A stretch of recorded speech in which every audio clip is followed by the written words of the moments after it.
You should go home." My son said it right there on the wedding dance floor while I was still holding a glass of champagne I hadn't even set down yet. Not whispered, not softened, not apologized for. Just 4 words, enough to push me out of the room where I had paid for every flower, every song, every forced smile that day. I looked at my daughter-in-law. She didn't say a word, just smiled. A very slight smile. And in that moment, I understood. This wasn't just a wedding. This was an erasure. If you're still listening, tell me where you're watching from. Every comment you leave is another mark in this journey. And if this story has touched you, don't forget to hit like so it can reach even further. I stood frozen for a few seconds, as if someone had pulled all the air out of my lungs.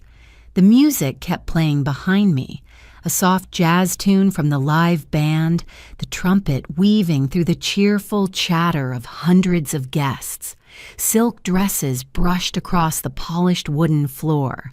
Glasses clinked together, bright and celebratory.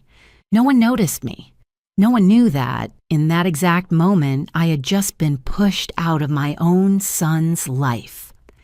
My name is Judith Monroe, 63 years old, a widowed mother who has spent more than half her life in Colorado in an old log house sitting on land my family has protected for 3 generations. I used to think I was a strong woman. I believed there was nothing left that could break me. After my husband died 12 years ago, after endless overnight hospital shifts, after crying while paying my son's college tuition bills. But I was wrong.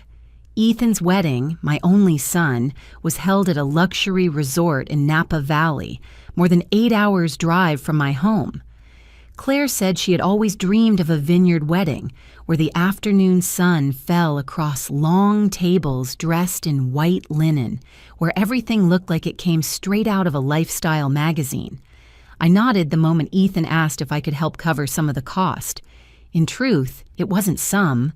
I paid most of it. I didn't tell anyone that to come up with that money, I drained nearly all of my retirement savings. I didn't say that I picked up extra night shifts at the hospital even when my back hurt so badly I had to lean against the wall just to stand upright. I didn't say that I kept telling myself, this is the last time, the last gift for my son. A mother shouldn't keep score, right? At least that's what I believed. I arrived 2 hours early on the wedding day. The California weather was gently sunny, warm, the scent of ripe grapes drifting in the air. I wore a navy blue, knee-length dress, classic, understated, the exact style Claire had sent me months earlier with a short message, "Formal attire only." The dress cost nearly $400. I stood in front of the mirror for a long time that morning, wondering if I was trying too hard. Then I smiled at myself. The groom's mother should look the part, I thought. The ceremony was flawless. Claire walked down the aisle between rows of white chairs, her fitted lace gown, her blonde hair pinned neatly like a princess. Ethan stood at the end, shoulders straight, eyes bright. When the officiant pronounced them husband and wife, I cried. I cried out of happiness, out of longing for my husband, who wasn't there to see this day, and out of a naive belief that all my sacrifices had finally meant something. After the ceremony, the reception began. I stood near the dessert table holding my champagne glass, watching Ethan laugh with his friends. I was waiting for a quiet moment to give him the envelope I had brought. Inside was a check I had signed the week before, my hand shaking so badly I had to sign it twice to keep the letters straight. I imagined hugging him, whispering how proud I was. That moment never came. Ethan walked toward me, his face tight. Not the stress of a busy groom, but the firmness of someone who had already made a decision and didn't intend to change it. When he said those words, "You should go home," I thought I must have misheard him. I gave a small, awkward smile, about to ask him to repeat himself, but his eyes left no room for doubt. "Claire is uncomfortable," he added, his voice lower but cold. "You're stressing her out." Around us, everything continued as normal. A middle-aged man tried to dance near the stage, making a few people laugh. A server bent down to straighten a tablecloth. No one looked our way. And maybe that was what hurt the most. I was being kicked out of my son's wedding, and the world didn't even pause for a breath. I wanted to say so many things. I wanted to ask why. I wanted to remind him that I hadn't said a single word to Claire all evening, that I had tried to turn myself into a shadow just to avoid bothering anyone.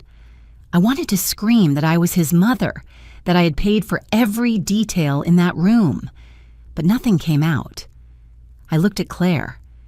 She was seated at the head table, one hand resting lightly on her wine glass, her lips curved into a small, very small smile. No one else would have noticed anything in it, but I did. I had lived long enough to recognize victory when it hid behind perfect politeness. I nodded. Just a very slight nod. I set my champagne glass down on the dessert table. The base touched the glass surface with a soft, sharp click. I turned, picked up my purse, and walked away. I didn't look back. I didn't search for my son's eyes one last time. I was afraid that if I did, I would collapse right there. The path to the parking lot was long and bright with sun. My heels struck the stone in steady rhythm. Each step felt like a countdown.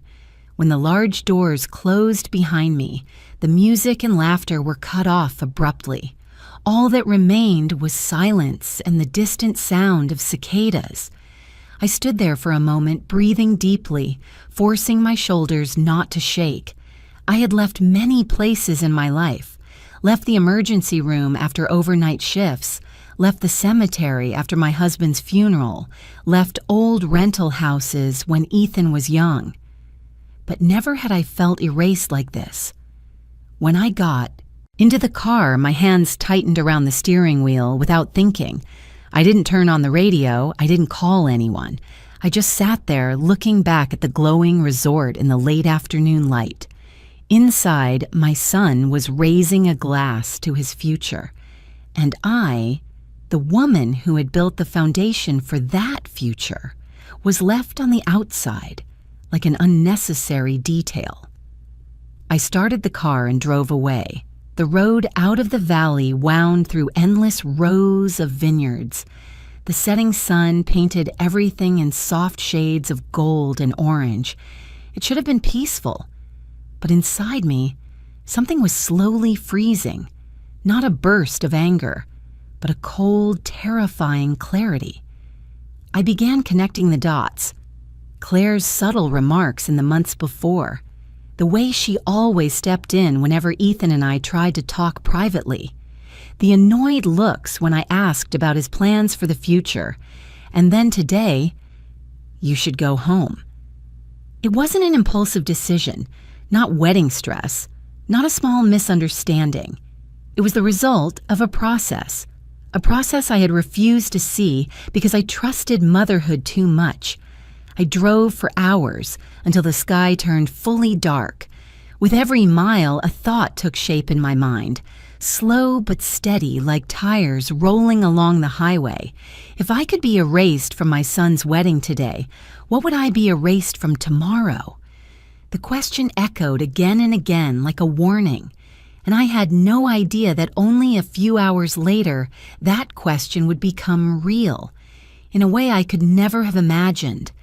I drove that long stretch in a strange state, not crying, not shaking, not panicking, just a deep emptiness, as if someone had finally lifted a heavy stone I had carried on my chest for years, leaving my ribs exposed, aching, but also lighter in a strange way.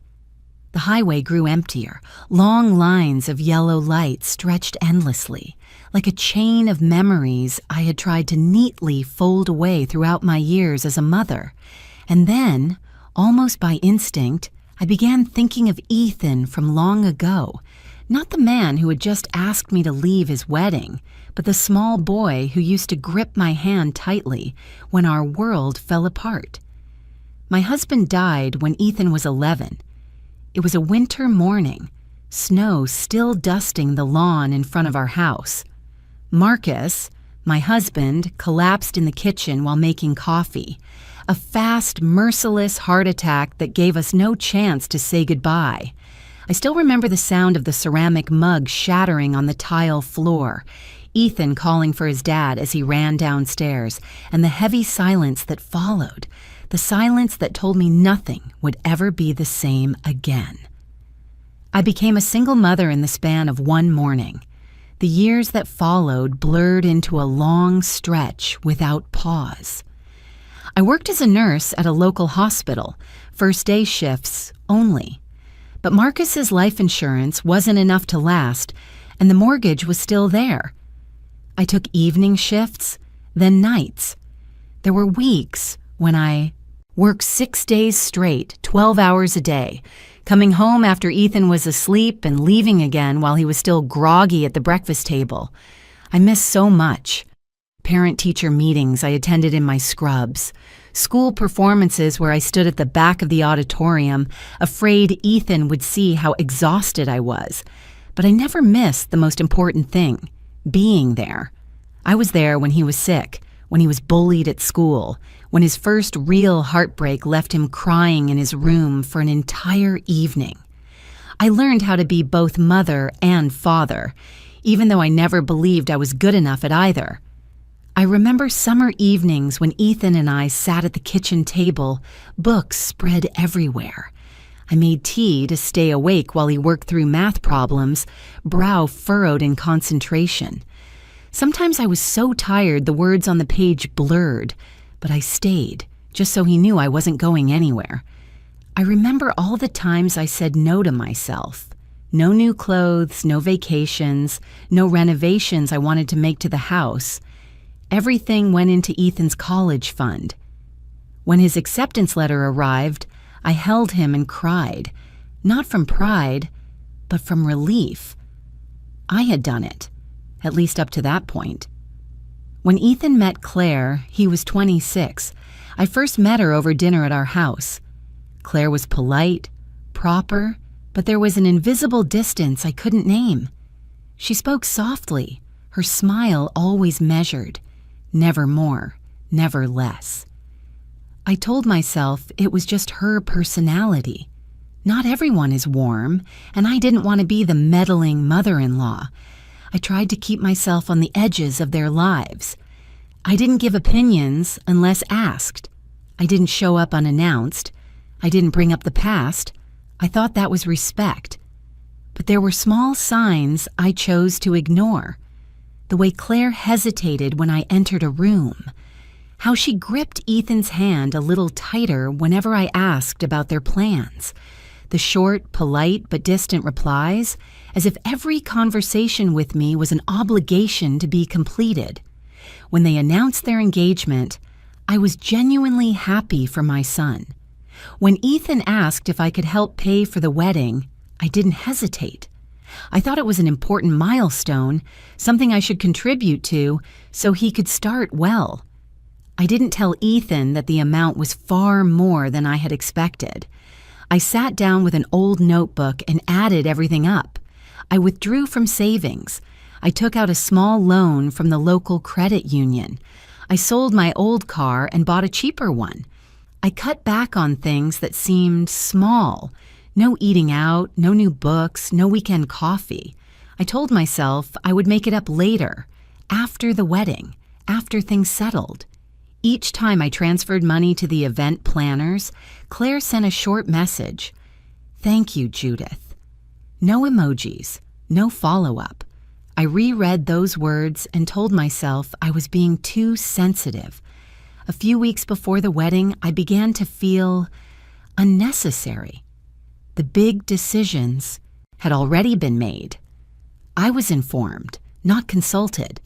When I made a very gentle comment about the location, only that it might be far for older relatives, Claire smiled and said, "We've already decided." Not harsh, but final. I swallowed the rest of my words. I kept soothing myself with a single sentence, repeated like a prayer. As long as my son is happy, that's enough. I said it to friends, to relatives, to myself. I believed motherhood meant stepping back when needed, letting go at the right time. I believed that if I stayed quiet long enough, everything would be fine. The truth was, I didn't realize I was being pushed out, little by little. When the wedding day arrived, I thought all the small tensions would disappear, that it would be a day about love and family. I prepared myself to smile, to stand behind the scenes, to be the kind of mother I was supposed to be. Quiet, proud, undemanding. I never imagined I would be asked to leave. Now, driving through the darkness, I began to see every piece with new clarity. Details I once thought harmless arranged themselves into a picture so clear it made my skin go cold. I realized I had confused sacrifice with self-erasure. I believed love meant giving without conditions, but I had never asked, what happens when that giving is no longer valued? I didn't know then that the wedding was only the first step. But as my tires rolled steadily over the road and old memories settled into silence, a sense of unease began to grow, slow, heavy, impossible to shake. Something was coming, something bigger, colder, and deep down I understood that the price I had paid for that special day was not the final price yet. I kept driving through the night, letting the road pull me farther away from that glowing vineyard valley. My headlights swept across road signs, dark rows of trees standing still on either side of the highway. The dashboard clock crept closer to midnight. I didn't turn on the radio. The silence in the car was so thick I could hear my own breathing, the steady hiss of tires on dew-damp pavement. At times I felt like misplaced luggage on the wrong conveyor belt, pushed along, left behind, no one looking back. The feeling didn't explode into anger or spill into tears. It lingered, stubborn and dull, like a bruise beneath the skin. I thought about the moment Ethan spoke those words, about the way his eyes avoided mine, about Claire's barely there smile. It all replayed in my mind without sound or color, leaving only the cold shape of the truth. I stopped at a small roadside gas station to refuel. The convenience store glowed under fluorescent lights, smelling of burnt coffee and stale pastries. The young cashier smiled out of habit as I handed over my card, unaware that the woman standing in front of her had just been erased from a family she herself had built. I bought a bottle of water, took a small sip, then set it on the passenger seat. My throat was dry, but I wasn't thirsty. I just needed to pause long enough to prove to myself that I was still moving forward, that the wheels were still turning. When I pulled back onto the road, the air grew cooler. The highway gave way to narrower roads winding through pine forests. I recognized the familiar scent of the mountains, sap, damp earth, night air heavy with mist. That smell guided me home, faster than any road sign ever could. And then after the final bend, I saw the old wooden gate appear in my headlights. The house stood there, as it had for decades, unpretentious, unpolished. Just a 2-story log house with a sloped roof, a wide porch, and the warm yellow glow of the porch light I always left on when I traveled. I turned off the engine and sat for a moment, hands still on the steering wheel. The silence here was different from the silence on the road. It wasn't empty. It was dense, deep, filled with memory. I stepped out of the car. Gravel crunched under my heels. The cold air raised goosebumps on my skin, but I didn't rush inside. I stood there, looking at the house the way you look at someone you love after a long absence. Dark windows, the wooden porch swing creaking softly in the night breeze. Everything familiar, painfully so. This wasn't just a house. This was where my grandfather stood every morning with a cup of coffee, watching the sun rise over the mountains. This was where my father hammered each plank of the barn out back, sweat dripping onto the ground in the heat of summer. And this was where Marcus and I carried Ethan home from the hospital, a tiny bundle wrapped in white, crying when the cold air touched his cheeks. This land, 40 acres, was the greatest emotional inheritance of my life, not because of its market value, though I knew it was worth a great deal, but because every inch carried the footsteps of people I loved. Every tall oak at the forest's edge was planted by my father when I was still a girl. Every wooden fence bore my grandfather's hammer marks. And this house. Marcus repaired the porch roof with his own hands in the final autumn before he passed. I opened the door and stepped inside. I didn't turn on the lights right away. I let myself stand in the dark, letting my eyes adjust to the space.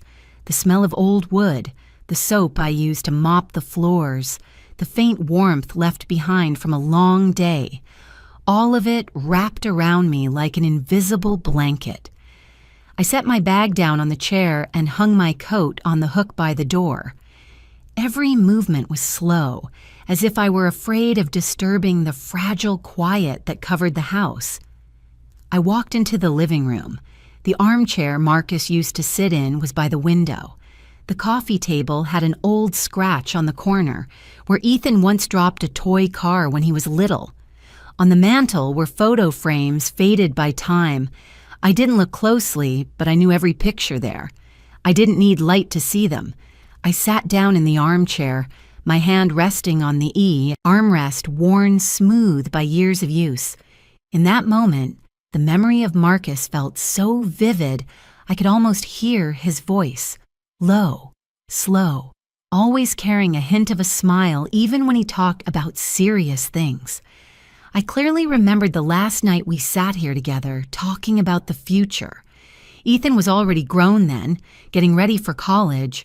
Marcus worried that I would struggle on my own if he were gone. I brushed it off, told him he was thinking too much. "Judith," he said, his voice weak but firm. "No matter what happens, you have to hold on to this land.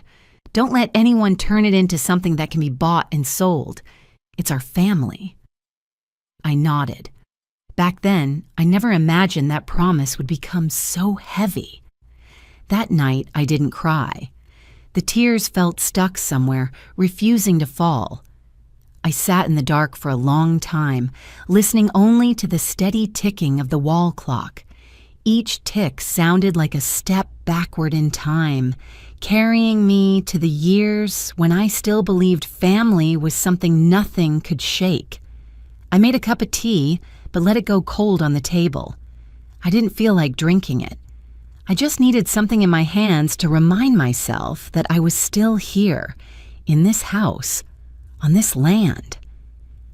Outside, the wind moved through the pine trees, creating a familiar whispering sound. Normally, that sound comforted me. Tonight, it made me feel smaller than ever. I stood up and stepped out onto the back porch. The night sky stretched wide, full of stars.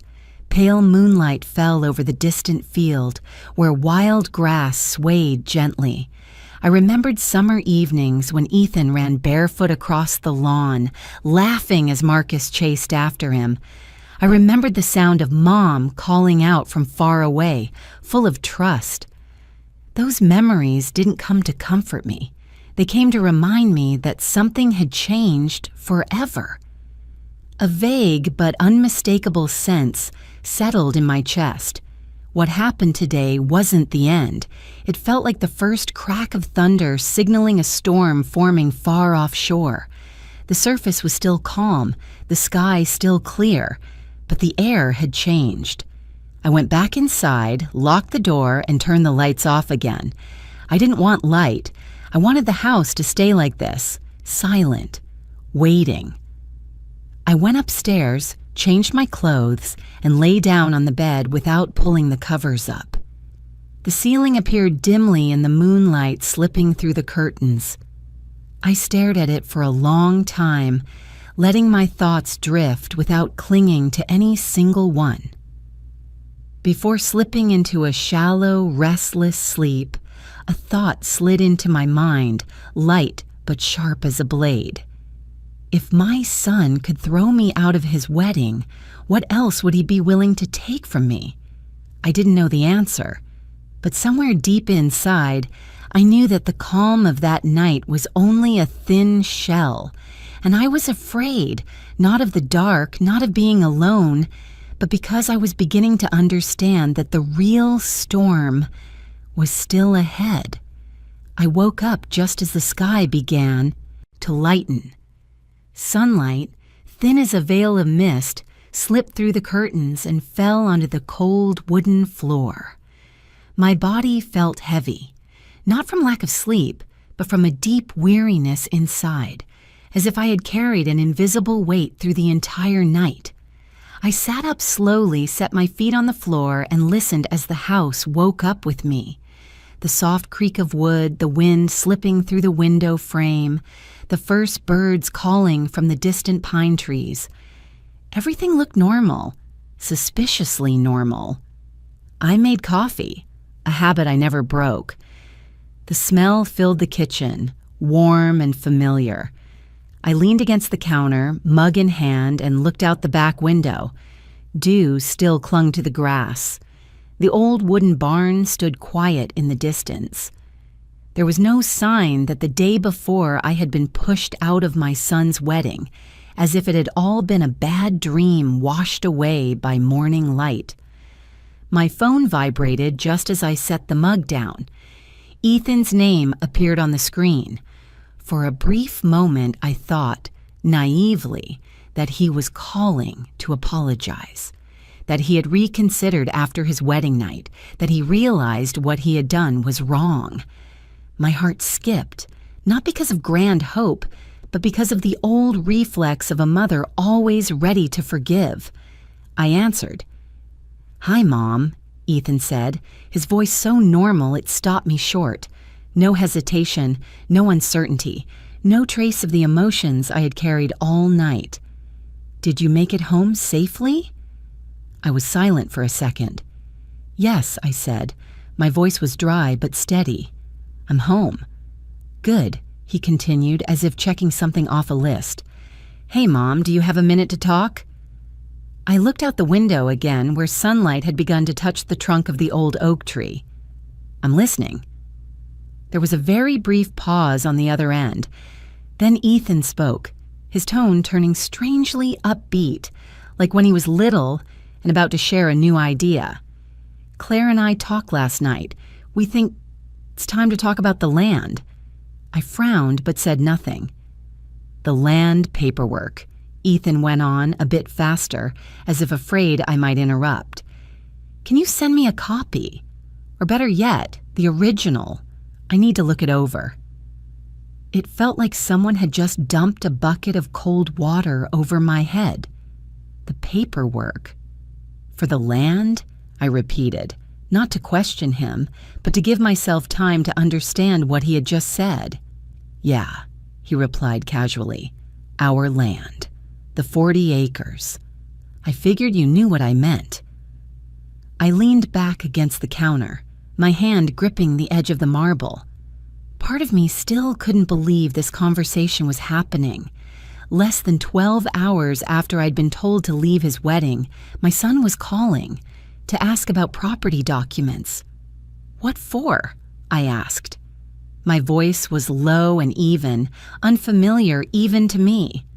Ethan let out a small, relieved breath, as if we had finally reached the important part. "Well, to talk plans. You know, leaving land unused is a waste. Claire and I think we could develop it." "Develop it?" I repeated. Yeah, he said, growing more animated. Build a few houses, maybe divide it into lots. Sell them. The market is really good right now, Mom. People are willing to pay a lot for land like that, especially near forest and mountains. I closed my eyes. The image of the old barn, the crooked fence, the oak trees my father planted appeared so clearly it hurt. Ethan, I said slowly, you're talking about our family land. I know, he replied, still calm. But look at it, Mom. It's too much for one person. Maintenance is exhausting, and you're not young anymore. That sentence, you're not young anymore, landed like a clean cut, not cruel, not angry, just a truth spoken too easily. Claire and her family know some people in construction, Ethan continued. Her dad has a friend in real estate. Her uncle did a similar project in Arizona. We've already talked it through a bit. If we move fast, we could split the land, build vacation-style homes, and sell them in a few years. I opened my eyes. The familiar kitchen suddenly felt foreign, like I was standing in someone else's house. So, you've already planned everything? Not exactly, Ethan said quickly, correcting himself. Just preliminary talk, to see what you think. I gave a soft laugh, empty of humor. Are you asking me, or informing me? There was a brief silence. Then Ethan said, his voice lower, more practical. Mom, I just want what's best for everyone. This is a big opportunity. If it sells, you'll have money to live more comfortably. You could move somewhere smaller, easier to manage. I pictured myself in a senior living community, trimming artificial grass, playing bingo on Wednesday afternoons. I pictured this land leveled, the oak trees cut down, the barn dismantled, all of it wrapped up in 2 words, big opportunity.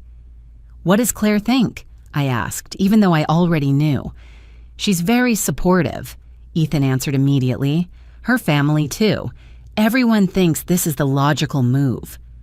I nodded, though he couldn't see me. The final pieces fell into place. The lavish wedding, my quiet removal, this morning's call.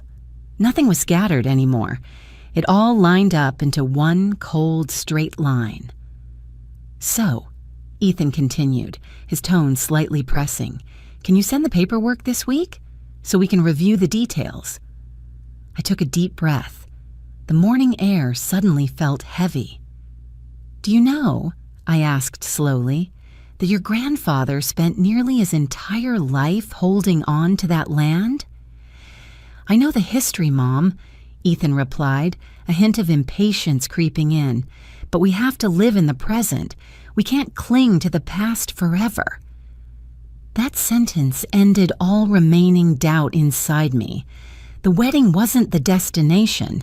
It was just a stepping stone, a stage dressed up, beautifully enough to hide the real goal behind it. And I, the mother, was simply an obstacle that needed to be removed so the plan could move forward smoothly. I looked down at my hands.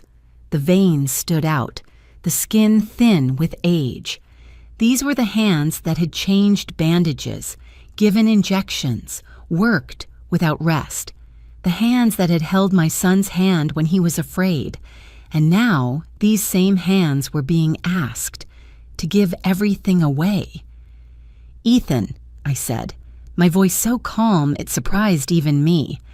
I need time. Time? He repeated. How long? For now, I said. I'll think about it. There was a light sigh on the other end. Fine, but think fast. The market doesn't wait for anyone. I ended the call before he could say anything else. The kitchen fell silent again. The wall clock ticked steadily, reminding me that time kept moving, no matter what had just happened. I stood there for a long while, watching sunlight slowly fill the room, touch the table, the cabinets, the old photo near the door, the one of Marcus standing on this land, smiling gently, his hand resting on Ethan's shoulder when he was still a boy. I realized then that a mother's love can be weighed and measured like any other asset. And that morning in my familiar kitchen, I understood that I hadn't just lost my place in my son's wedding. I had been placed on the scale. After that call, I didn't do anything right away. I didn't call Ethan back. I didn't text him. I just stood in the kitchen for a long time, letting the wall clock keep counting seconds as it had for decades. Then I put on my jacket and stepped outside. Mornings on this land always had a beauty of their own.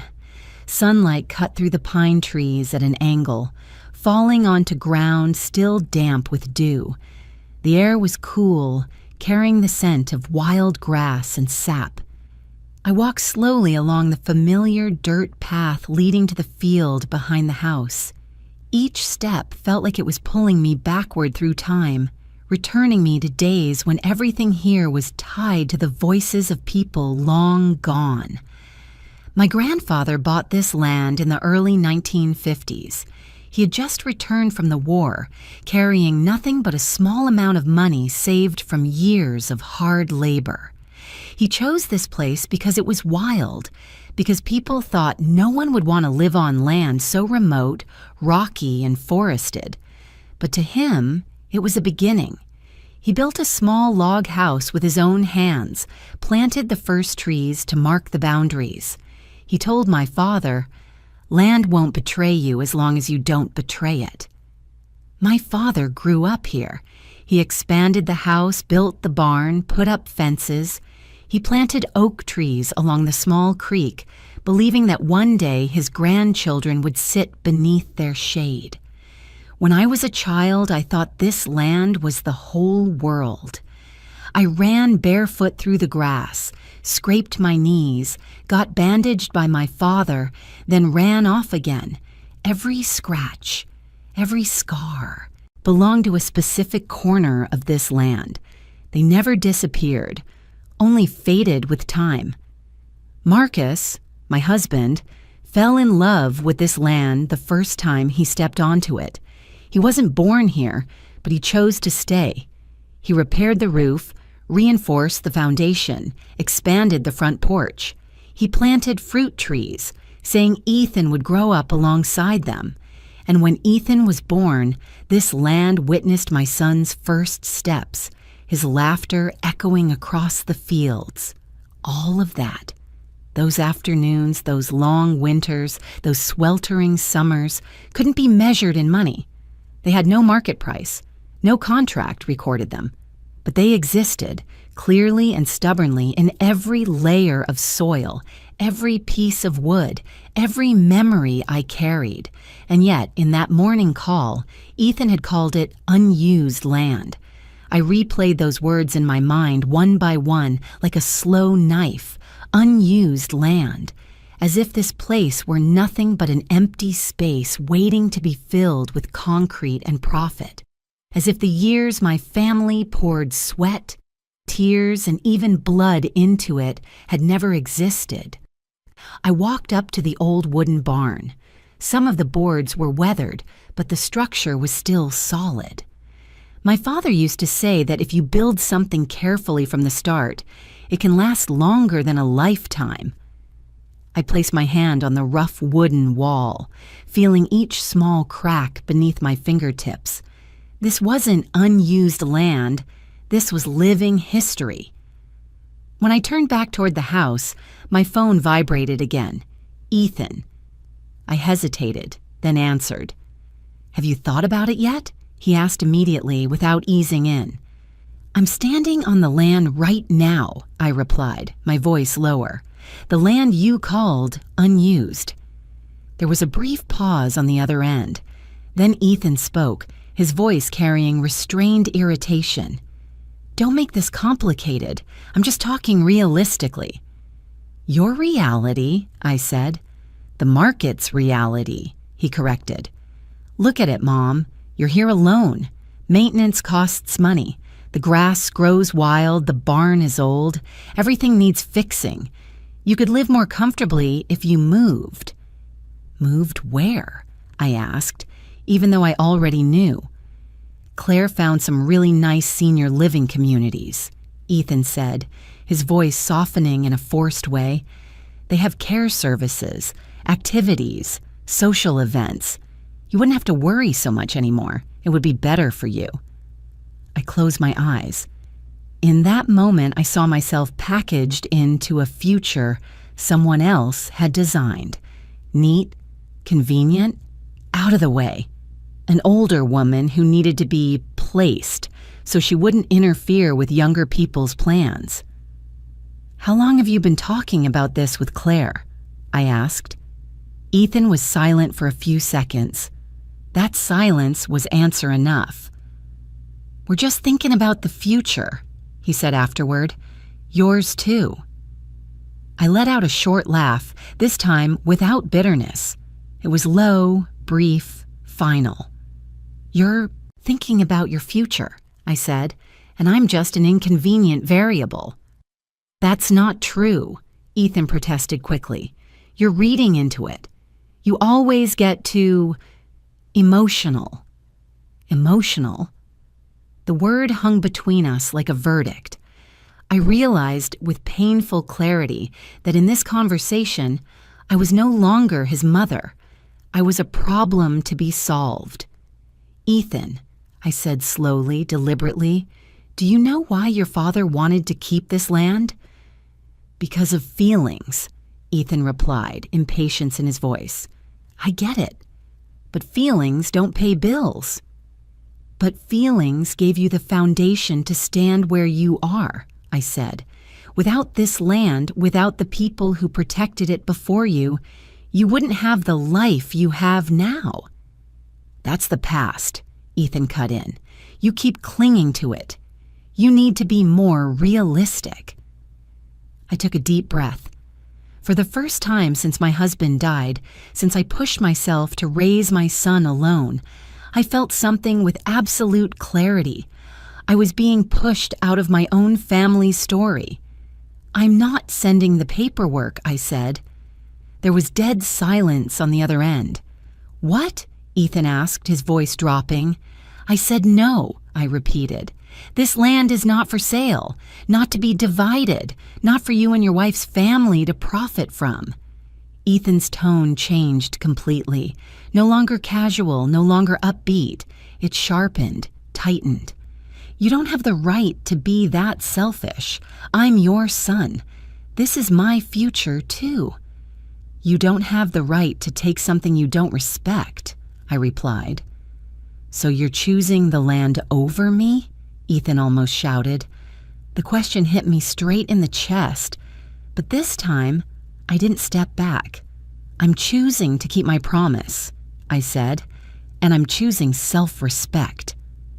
Claire was right.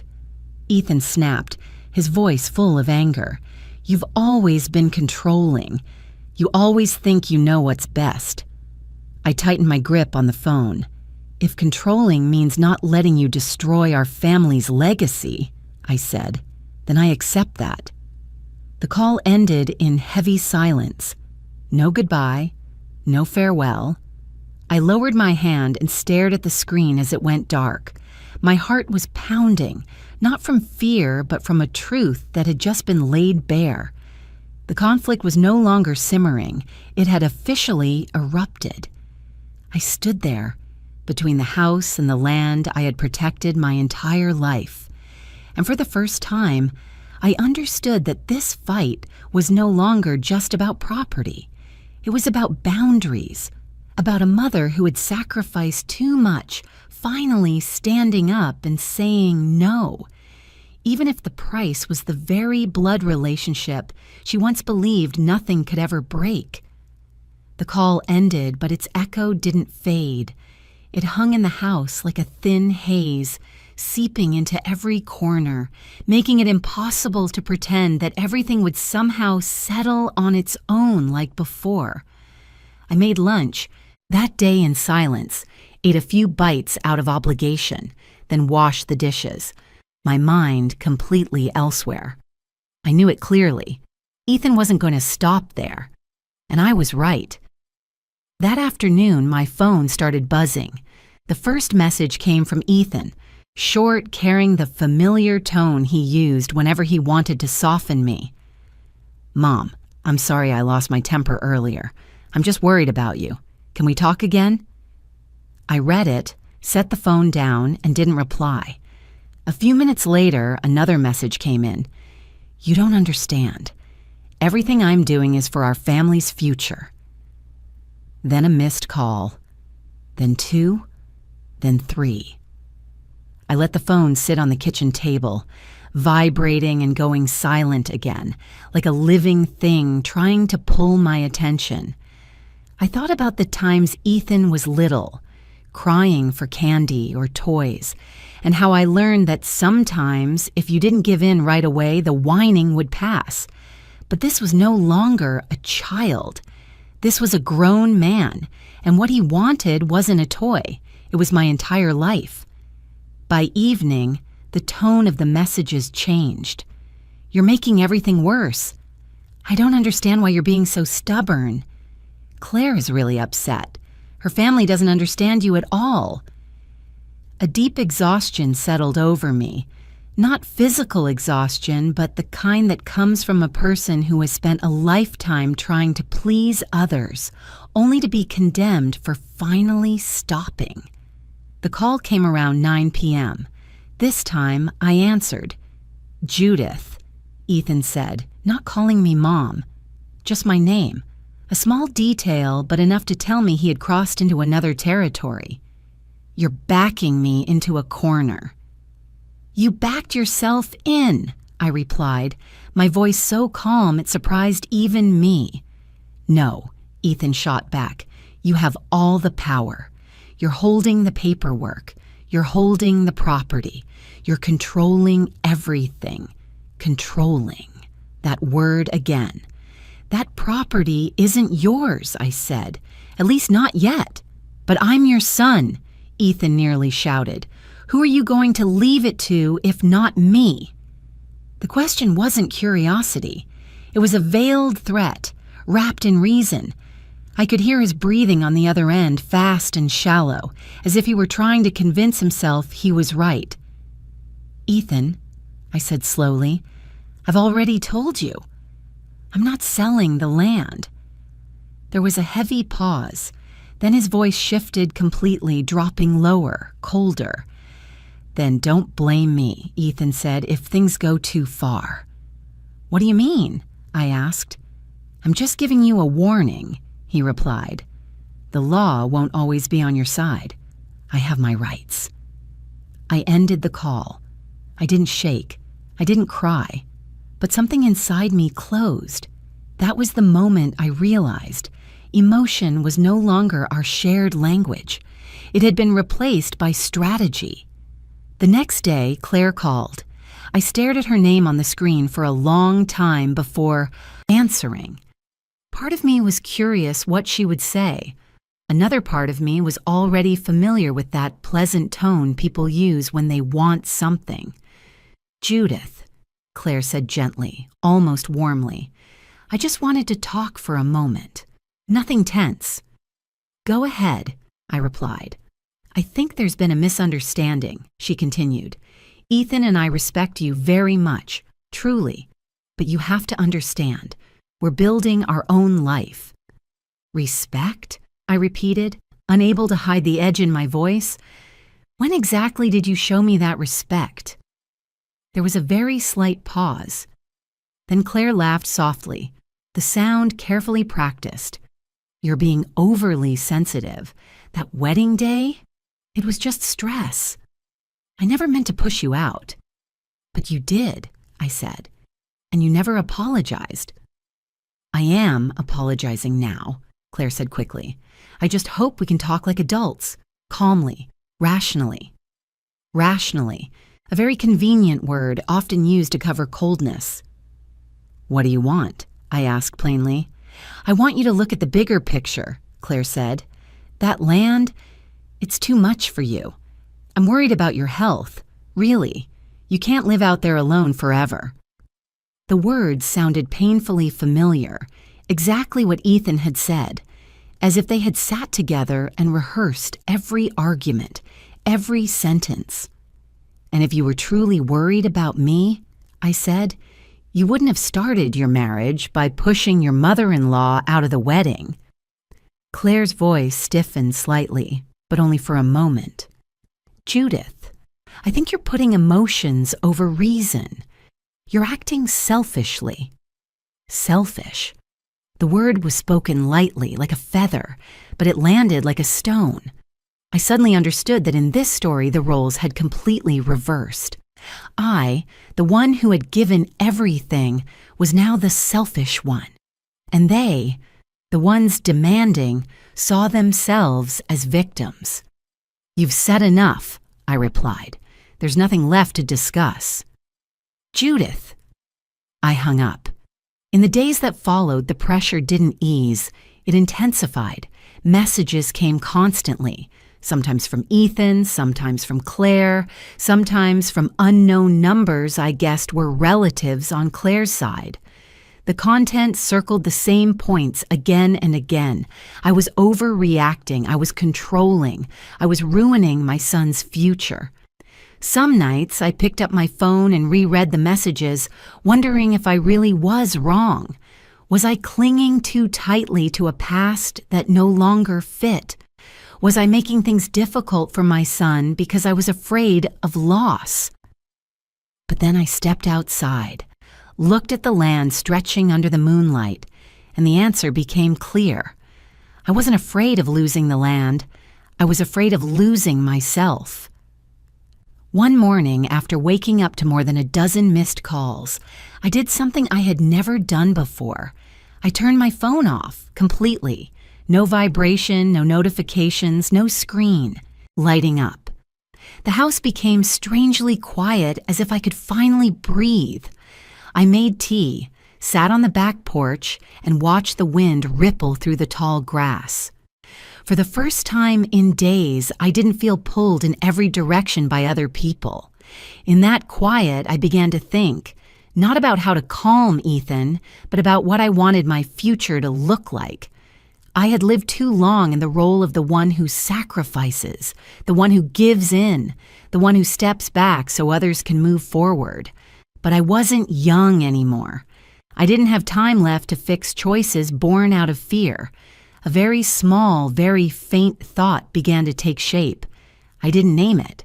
I didn't dare say it out loud, but it was there, like a seed planted in dry soil after the first rain. If they could make plans behind my back, then maybe I needed a plan of my own. I didn't know then how fast that seed would grow. I only knew that in the moment I chose silence and a temporary retreat, I wasn't running away. I was preparing. I kept my phone off for 2 full days, not to punish anyone, but because I needed to hear my own voice again. The familiar sounds of this land returned. The wind moving through the pines, the barn door creaking as the temperature shifted, my own footsteps on the worn path leading to the forest's edge. In that quiet, one thought grew clearer and clearer, no longer just a seed. If I did nothing, they would do it for me. Ethan and Claire weren't hiding their intentions anymore. They weren't speaking the language of emotion, but the language of plans, of profit, of what was reasonable. And what frightened me most wasn't that they wanted to sell the land. It was how they talked about it, as if this place were nothing more than an obstacle, a burden that needed to be removed so the road ahead could be clear. I had seen too many patients at the hospital lose control over their own lives simply because they were one step too slow. I had always believed that would never happen to me. But now, as my son began talking about rights and the law, I understood that I could no longer rely on motherhood to protect what mattered. On the 3rd morning, I turned my phone back on. The screen lit up almost instantly, showing dozens of missed calls and unread messages. I didn't open them. I searched for one name in my contacts, Rebecca Sloan. Rebecca was the lawyer who had helped me handle the paperwork when Marcus died. She didn't talk much, didn't circle around issues, and always looked straight at the problem. I hadn't seen her in years, but as I pressed the call button, I knew this was the call I needed to make. "Sloan Law Office," a woman's voice answered. "This is Judith Monroe," I said. "I need to see Rebecca as soon as possible." There was a brief pause. Then Rebecca's voice came on the line. "Judith, it's been a long time. Are you all right?" "I need to talk," I said, "about the land." Her tone turned serious. "Can you come to the office this afternoon?" I drove into town in the early afternoon. The familiar road past small shops, the old cafe, the post office where I used to take Ethan to mail letters to his grandparents when he was little. This town had witnessed every stage of my life, from a newly married young woman to a busy mother to a widow trying to stand her ground. And now I was coming back with a different kind of fear, heavier, because it came from my own blood. Rebecca's office was on the second floor of an old brick building. The wooden stairs creaked softly under my feet. When I stepped inside, I smelled paper, ink, and coffee. A very law office smell, very practical. Rebecca stood when she saw me, her brown hair streaked with gray pulled into a neat bun, her eyes sharp but not unkind. "Sit down," she said, motioning to the chair across from her desk. "You look tired." I gave a faint smile. "I probably am." I told her everything. I didn't leave out a single detail. The wedding, the words, "You should go home," the call the next morning, the messages, the accusations of selfishness and control. I even told her about the suggestion to move me into a senior living community as a solution for everyone. As I spoke, Rebecca didn't interrupt. She just listened, occasionally jotting down short notes. When I finished, the room was quiet for a few seconds. Rebecca set her pen down and leaned back. "What's your biggest fear?" she asked. I didn't have to think long. "That they'll destroy the land," I said. "That everything my family built will disappear. That one day I'll be standing there watching bulldozers flatten the place where my grandfather planted trees, where my husband once stood smiling with our son." Rebecca nodded slowly. "Then we need to make sure that never happens." She pulled a folder from her drawer and flipped through a few pages. "You're still the sole legal owner of the land. Ethan has no legal rights to it, unless you transfer it or you pass away without clear arrangements." "I know," I said, "but I don't want everything to depend on unless." Rebecca studied me for a moment as if weighing something. Then she said, "There is a way." She began explaining about a conservation trust, a type of trust designed for land. The property would be placed into the trust with very specific conditions. It could not be sold, could not be divided, could not be commercially developed. Its sole purpose would be preservation, for nature, for the community, for future generations. "The most important thing," Rebecca said, slowing her voice so I would hear every word, "is that once you do this, it can't be undone. Once the land is in the trust, it no longer belongs to you personally. You won't be able to take it back or change your mind." I fell silent. The thought tightened my chest. This land had belonged to my family for so many years. The idea that it would no longer be in my name, even for protection, made me hesitate. "How will Ethan react?" I asked. Rebecca was blunt. "He won't be happy, and you need to be prepared for strong opposition." I looked down at my hands, fingers that had trembled while signing so many documents over a lifetime, but never like this. "If I don't do it," I said softly, "I'll live in fear forever." Rebecca nodded. "That's right. And you also need to understand, doing this isn't revenge. It's setting boundaries. Boundaries. The word echoed in my mind like a belated reminder. I had lived my whole life without clearly drawing boundaries with my son. I thought love meant leaving the door wide open. I was wrong. Without boundaries, love gets invaded. I sat there for a long time, weighing everything. Ethan as a little boy, his hand wrapped in mine as we crossed the street. Marcus standing on the land, telling me I had to protect it at all costs. And Claire's faint smile when I was pushed out of the wedding. "I need time," I said. Rebecca didn't press me. "Of course, but you should know that time is also a factor. The pressure from them won't ease." I stood up, took my bag, and prepared to leave. Before opening the door, I turned back to Rebecca. "If I decide to do it," I asked, "will you help me?" She smiled. Not a comforting smile, but a steady one.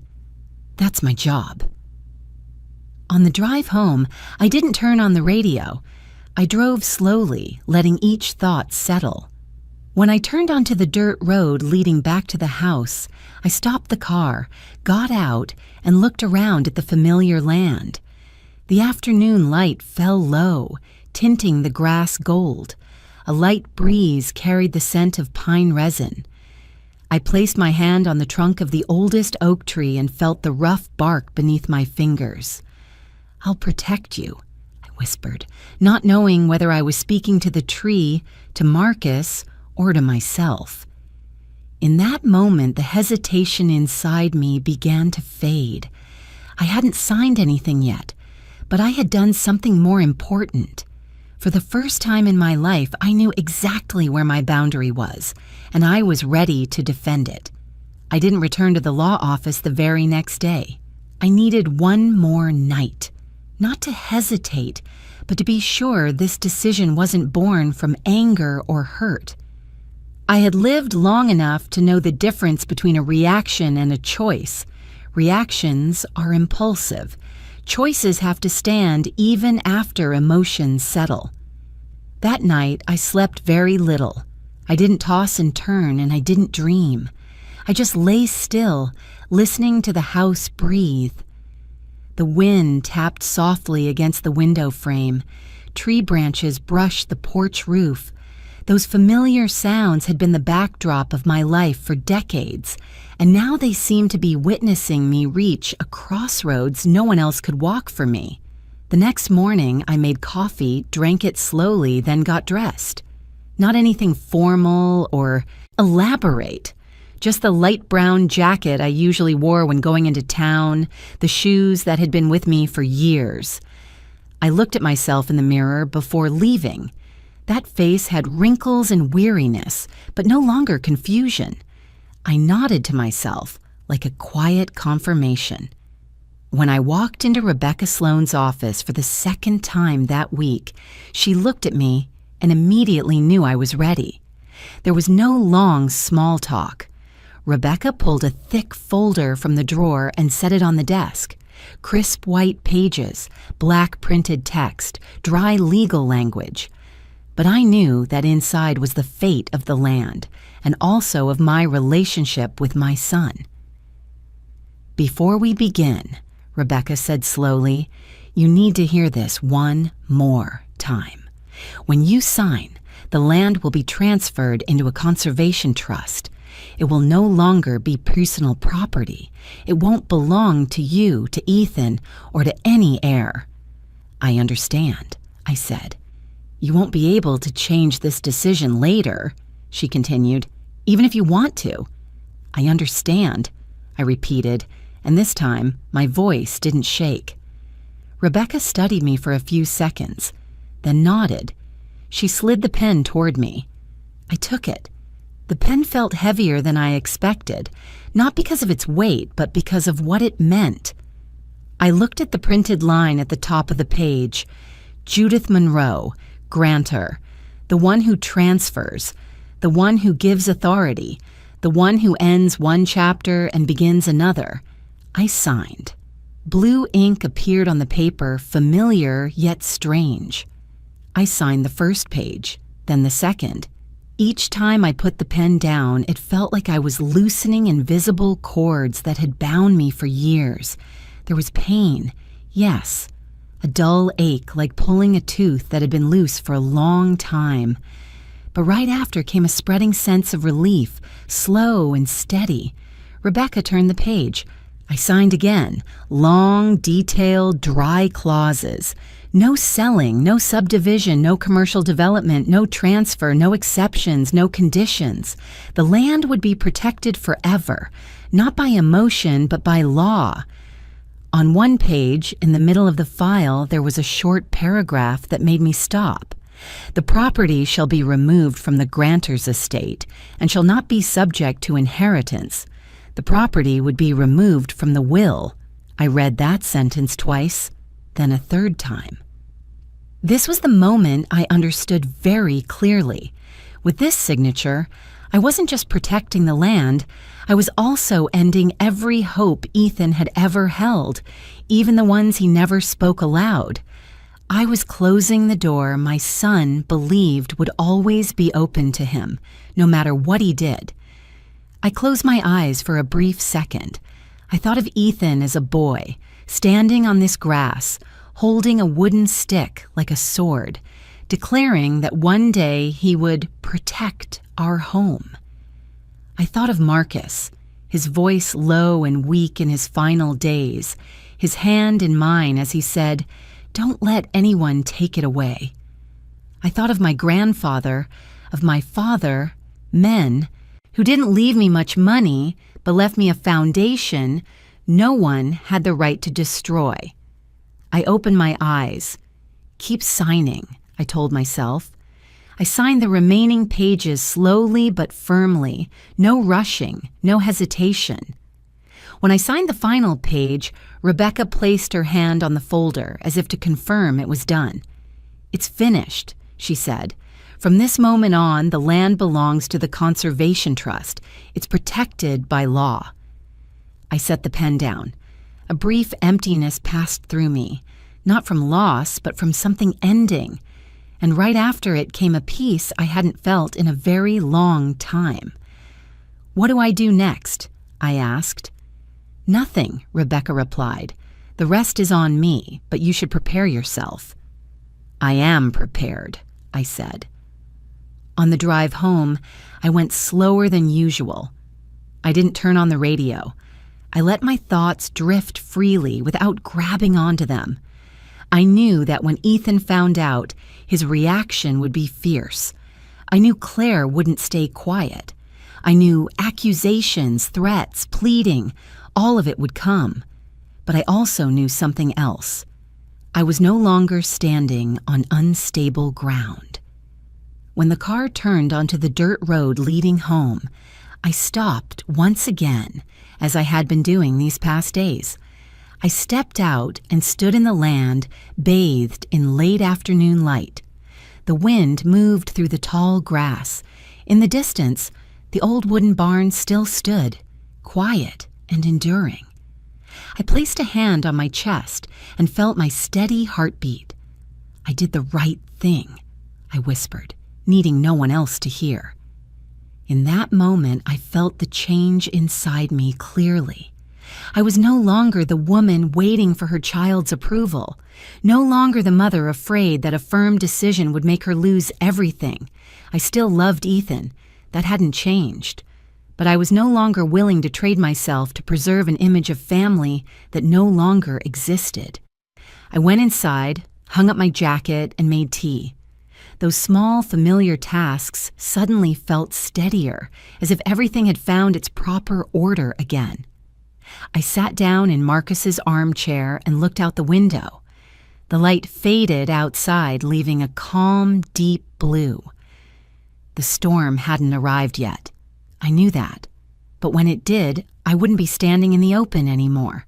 I had signed. And that signature, irrevocable, was exactly what kept me standing. I knew that call would come. I just didn't know it would come so quickly. The phone rang while I was standing on the back porch, watering the wildflower bed Marcus had planted years ago. The day was slipping toward evening, the sunlight softening, a light breeze making the petals tremble.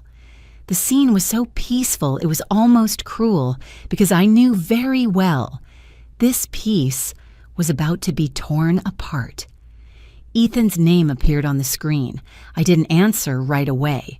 I turned off the hose, set it neatly aside, wiped my hands on my pants, and only then picked up the phone. Not because I wanted to prolong the tension, but because I wanted to be truly ready. "Mom," Ethan said the moment I answered. His voice was no longer normal, no longer angry, but breaking in a different way. Please tell me this is all a misunderstanding." I leaned against the porch post and looked out at the land sinking into the colors of dusk. "What are you talking about?" I asked, even though we both knew the answer. "Rebecca Sloan just called me," Ethan said, his voice trembling. "She said you signed something, that the land doesn't belong to you anymore. Tell me, Mom, this isn't true, right?" I took a deep breath, not to gather courage, but to keep my voice steady. "It's not a misunderstanding," I said. "I transferred the land into a conservation trust." On the other end of the line, silence crashed down, a thick silence so heavy I could hear my son's ragged breathing. "No," Ethan whispered. "No, you can't do that. You don't have the right." "It's my legal right," I replied, "and I did it." Ethan's voice broke completely. "Mom, you don't understand. You just destroyed everything, all our plans. Plans you never once asked me about," I cut in, my voice still even. "Plans you thought you could carry out after throwing me out of your own wedding." I heard a strange sound in the background. Footsteps. A woman's voice, sharp and urgent. "Ethan, what's going on?" Claire's voice rang out, not quiet at all. "Who are you talking to?" "Mom," Ethan said quickly, as if afraid I'd disappear. "You have to fix this. I'm begging you. This is too big." "Put Claire on," I said. There was a brief hesitation. Then I heard the phone change hands. "Judith?" Claire spoke. Her voice was no longer gentle. It was sharp, tight, nearly shaking with anger. "I don't understand why you would do this." "You understand perfectly," I replied. "You just don't like it." "This is incredibly selfish," Claire said, each word heavy. "You're not thinking about Ethan. You're not thinking about our family." "I have thought about it," I said slowly. "I thought long and hard, and I chose to protect what my family built instead of letting it be destroyed for someone else's benefit." "Destroyed?" Claire laughed, but there was no humor in it. "I call that development. I call that the future." "A future where I'm pushed aside," I said, "just like you did at the wedding." I heard a sharp breath on the other end. "Judith, you can't keep clinging to that," Claire said. "That's in the past." "It's in the past for you," I replied. "Not for me." Ethan grabbed the phone back. "Mom, I'm begging you," he said, his voice nearly collapsing. "You can change this decision. I know you can."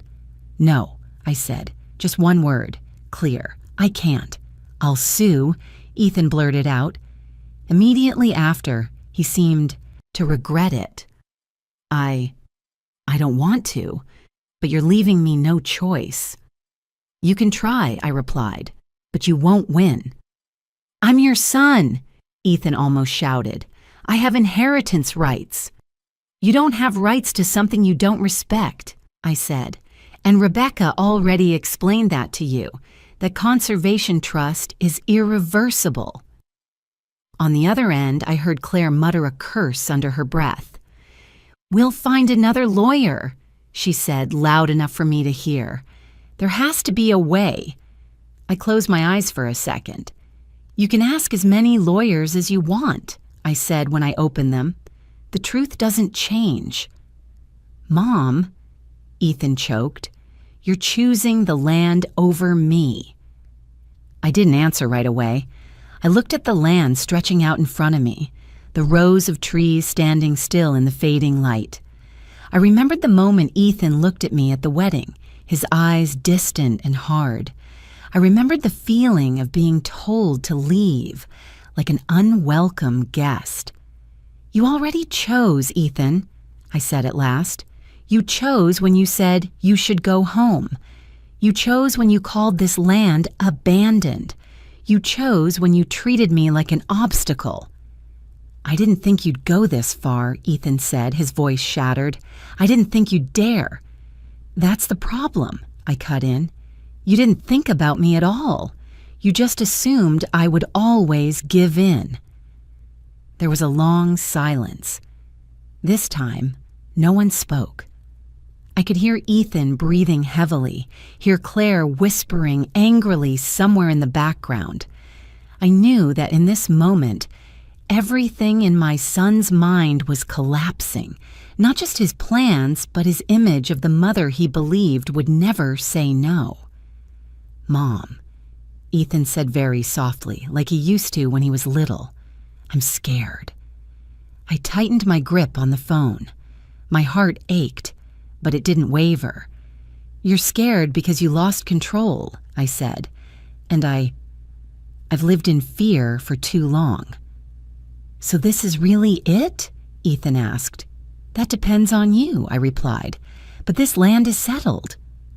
I heard a quiet sob, then Claire snapped sharply, "Ethan, stop begging, she's not worth it." That sentence, more than any threat, made everything brutally clear. "I've heard enough," I said. "We'll talk later if there's anything left to talk about." I ended the call. My hand trembled slightly, but not from regret. I sat down on the wooden chair on the porch and watched the last light of day fade. In my chest was a deep sadness, the sadness of a mother realizing the child she raised no longer stood on her side. But at the same time, another feeling rose, a cold clarity. What I had just done wasn't the cause of this collapse. It was only the result. Cause and effect were taking shape, and I knew that from this moment on, none of us could return to the original starting line. Time began to move, differently after that call, no longer frantic, no longer suffocating. Days followed one another slowly, as if the land itself were deliberately pulling me back into its natural rhythm. Summer passed, leaving cooler mornings and shorter afternoons. I worked in the garden, repaired the fence on the west side, repainted the barn door. Small, repetitive tasks, but each time I finished one, I felt like I was laying another brick in my new piece. Ethan stopped calling. Not immediately. In the first few weeks, emails still came, forwarded from his lawyer, written in stiff language filled with familiar threatening phrases. Reconsider, dispute, legal rights. Rebecca handled all of it. She replied briefly, precisely, and left no opening. Whenever I asked, she simply said, "There's no progress, they have no case." Then the emails became less frequent. Eventually, they stopped. News about Claire reached me in a way I never expected, through a neighbor who stopped by to help fix a water pipe. He mentioned it casually, like small-town talk.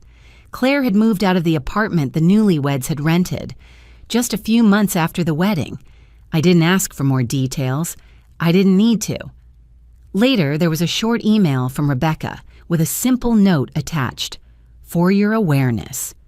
It was a notice of legal separation filed by Claire. No flowery language, no long explanations, just dry, cold text, exactly like the way she had looked at me on the wedding day. I sat in front of the screen for a long time, reading those few lines over and over, not because I was happy, not because I was sad. I just felt empty. The emptiness of someone who had seen what they knew all along, but still hoped it wouldn't happen. Ethan lost his marriage before it ever had a chance to become a family. And with it, he lost the illusion that everything in life could be traded for plans and pressure. The legal threats disappeared completely after the first lawsuit was dismissed. No grounds, no legal interest, nothing to hold on to. Rebecca told me the other lawyer had advised Ethan to stop because the longer it dragged on, the more money he would lose, and the worse it would look if there were ever any future disputes. "He's paying the price," Rebecca said during a call, "and not just financially." I knew what she meant. I heard that Ethan had to sell the new car he'd bought to pay off debts. I heard he moved into a smaller apartment. None of that came from me, and I didn't go looking for it. It arrived on its own, like the natural consequences of a chain of bad choices. As for me, life slowly became peaceful again, in a way I had forgotten was possible. I began attending community meetings connected to the Conservation Trust, not as someone in charge, but as a contributor. I listened to young people talk about environmental protection, about nature education. I saw something in their eyes that I hadn't seen in my son's eyes for years: respect. The land began to change in very small, very real ways. A path was cleared so children could visit safely. One corner of the meadow was left untouched so wildflowers could keep blooming with the seasons. No concrete, no tall fences, just small wooden signs that read, "Conservation Area. Please tread lightly." The first time a group of children came to visit, I watched from a distance. They laughed, ran around, pointed when birds lifted from the edge of the woods. A young teacher explained the old oak tree to them, how it had been standing longer than their grandparents had been alive. I saw a little boy place his hand on the trunk, exactly the way Ethan used to when he was small. I turned away, not because it hurt, but because I understood. Life keeps going, even when it doesn't follow the shape we once imagined. In the evenings, I sat on the porch, drank tea, and watched the sun set behind the trees. No more constant phone calls, no more accusations, just insects, wind, and the steady rhythm of my own breathing. I no longer lived in fear that someone would come take something from me tomorrow. Legacy, I realized, was never about money. It is the ability to say enough when greed starts to blur family ties. It is protecting values that can't be converted into profit. It is the courage to accept the loss of a relationship so you don't lose yourself. One afternoon, I received a message from Ethan. Just one short line: "Mom, I'm sorry." No explanation, no request, no plan. I read it, set the phone down, and didn't reply right away. I needed time, and this time I knew I had the right to it. I looked out at the land bathing in the last light of day. The children were gone. Nature had returned to its own rhythm. Everything was quiet. The price of greed had been paid. And the true value of legacy, not something to seize, but something to protect, finally stood clear and undeniable. The letter arrived on a very ordinary morning. Not an email, not a text. A cream-colored paper envelope, slightly thick, placed neatly in the wooden mailbox by the gate. My name was handwritten on it in a familiar yet unfamiliar script, slanted slightly to the right, a bit shaky, as if the writer had paused many times before each word. I held the envelope for a long time without opening it. I knew immediately it was from Ethan. I didn't need to see a return address. I didn't need any other sign. Some things, no matter how much time passes, a mother recognizes by a faint feeling deep in her chest. I brought the letter inside and set it on the kitchen table. Made tea, sat down. Morning sunlight streamed through the window, laying a thin stripe of light across the envelope. It was so quiet I could hear the wall clock ticking. I took a deep breath. Then I opened it. The paper inside was folded into thirds, not expensive stationery, just ordinary letter paper, slightly wrinkled at the corners as if it had been clenched and then smoothed out again. The first word tightened my chest. Mom. Just one word, but different from before. No demands, no blame, no pleading, just a raw, fragile address. Ethan wrote that he had lost many nights of sleep, that when everything collapsed, his marriage, his plans, the things he thought were certain, he finally began to look back at every step he had taken. He admitted that he had let others lead him, had let promises of an easy future blur the past. He wrote that Claire hadn't forced him with orders, but with carefully chosen words, that he believed it was maturity, a way of stepping out of his mother's shadow, that he hadn't realized that while trying to prove he was an independent man, he had betrayed the only person who had never turned her back on him. I read slowly, not skipping a single word. Ethan wrote about the wedding day, about the moment he saw me standing alone by the dessert table. He said he knew then that he was wrong, but he chose silence because he was afraid of upsetting his wife, afraid of damaging his image in front of others. He called it cowardice. His word, not mine. He wrote that when Claire left, he sat alone in the empty apartment and for the first time understood what it meant to be left behind. No one waiting for him to come home. No one asking if he had eaten. No one reminding him to wear an extra layer when it was cold. He wrote that in that moment he thought of me not as a controlling mother, but as a quiet presence he had always taken for granted. By then my hands were trembling. Ethan admitted that he had seen the land as an asset because he had never had to sweat to keep it. He wrote that he had confused the right to inherit with the right to take, that he hadn't understood that legacy is passed on with responsibility, not as an unconditional gift. Then came the part that made me stop. I've thought about everything over and over, and I realized something painful. The only person in my life who truly sacrificed, asked for nothing, never set conditions, was you. And you're the one I hurt the most. I folded the letter, not because I didn't want to keep reading, but because I couldn't. The tears came unexpectedly, not in a rush, not with sobs, just quiet drops falling onto the back of my hand, hot and heavy. It was the first time I had cried since the wedding, not from resentment, not from loss, but from something deeper, because at last my son had seen what I once feared he never would. I sat like that for a long time. The letter lay on the table. The tea had gone cold. Sunlight moved slowly across the floor. At the end of the letter, Ethan didn't ask for the land back. He didn't mention money. He didn't talk about plans.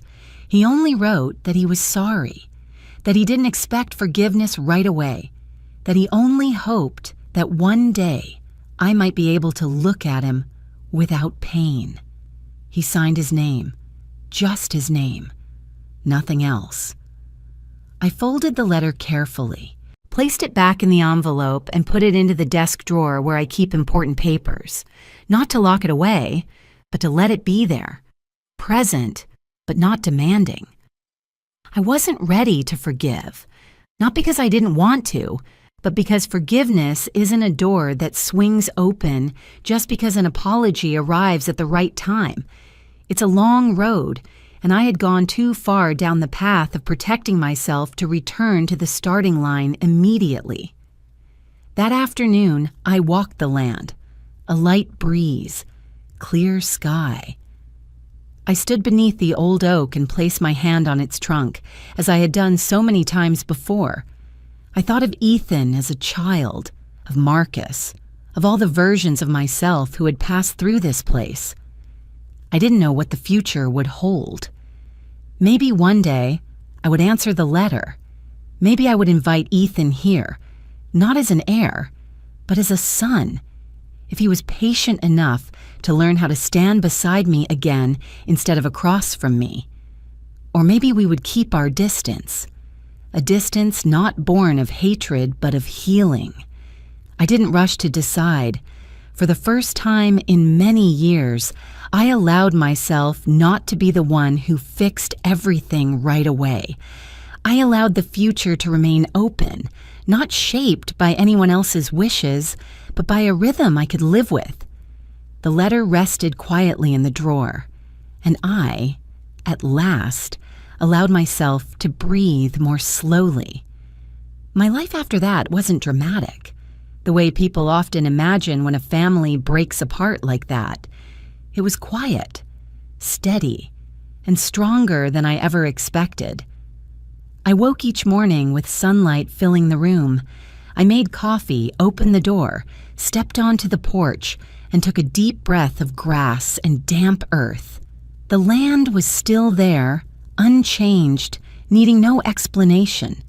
The oak still stood, the path still guided my steps along familiar rhythms. No one came to take anything away. No machines, no billboards, just the quiet continuation of nature and memory. I grew used to this peace, not the peace that comes when every relationship is perfect, but the peace that comes when you stop betraying yourself to hold on to things that are no longer love. I no longer jumped every time the phone rang. I no longer lived in fear that one firm decision would cost me everything. I had lost something, but I had kept something more important. The land now belongs to the Conservation Trust. Children come to learn about nature.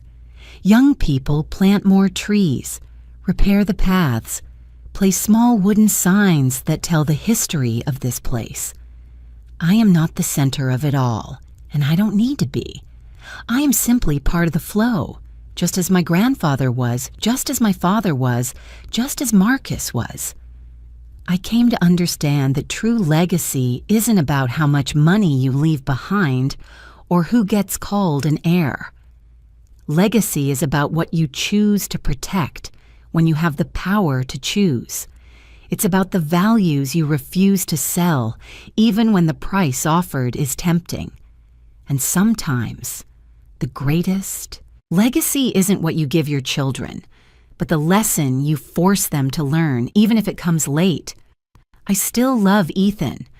That didn't disappear just because he hurt me, but I no longer confuse love with unconditional sacrifice.